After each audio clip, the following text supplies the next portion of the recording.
सड़क के किनारे एक छोटी लड़की को एक घायल सा छोटा पिल्ला मिलता है। जैसे ही वह उसे उठाती है, उसे पता चलता है कि यह पिल्ला इंसानों की तरह बोल सकता है। पिल्ला उससे गिड़गिड़ाकर कहता है कि उसकी जान बचा लो, वह जरूर बदला चुकाएगा। छोटी लड़की हैरान होती है कि एक पिल्ला कैसे इंसान की तरह बोल सकता है, लेकिन फिर पिल्ले के घायल हिस्से को प्यार से सहलाती है। लड़की पिल्ले को वहीं छोड़ने का सोचती है, क्योंकि उसके माता पिता गुजर चुके हैं और वह अपने बड़े चाचा के घर रहती है, जहाँ उसे रोज ताने और मार सहनी पड़ती है। उसे लगता है कि अगर पिल्ला उसके साथ गया तो उसकी जिंदगी भी खराब हो जाएगी, लेकिन पिल्ला कहता है कि उसे कोई डर नहीं है और वह लड़की की रक्षा करेगा। ये सुनकर लड़की भावुक हो जाती है और उसे अपने साथ घर ले जाती है। घर पहुंचते ही चाची गुस्से में पूछती है कि वह खाली हाथ क्यों लौटी। लड़की बताती है कि नदी में पानी बढ़ गया था, इसलिए वह डर गई। लेकिन चाची उसकी बात नहीं सुनती और उसे कामचोर कहती है, यहाँ तक कि उसके माँ बाप को लेकर भी बुरी बातें कहती है। तभी चाची की नजर टोकरी में बैठे पिल्ले पर पड़ती है और वह उसे फेंक देने को कहती है। लड़की हिम्मत करके कहती है कि यह भी उसका घर है और वह पिल्ले को रखेगी। पिल्ला चाची की गालियां सुनकर गुस्से में आ जाता है और कहता है कि बुरे कर्मों का बुरा फल मिलता है। अगले ही पल चाची के शरीर से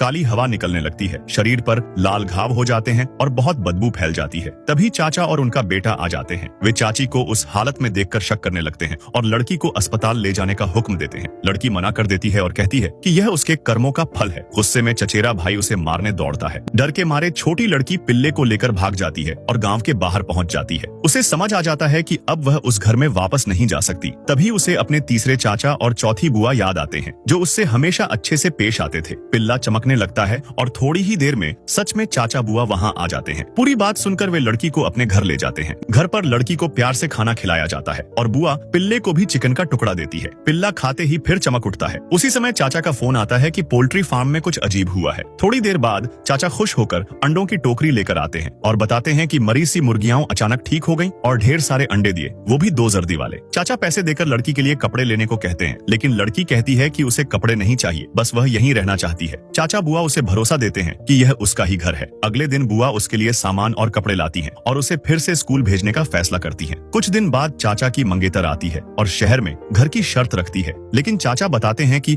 अभी सब पैसा फार्म में लगा है। उसके जाने के बाद पिल्ला आंगन में पेड़ के नीचे जमीन सूंघने लगता है। जब चाचा बुआ वहाँ खुदाई करते हैं तो जमीन के नीचे से एक पुराना मटका निकल आता है। जैसे ही दोनों मटका खोलते हैं, सबकी आंखें फटी की फटी रह जाती हैं, क्योंकि उसके अंदर से सोने की ईंटें निकलती हैं। यह देखकर उन्हें समझ आ जाता है कि ये सब चमत्कार उसी पिल्ले की वजह से हो रहा है।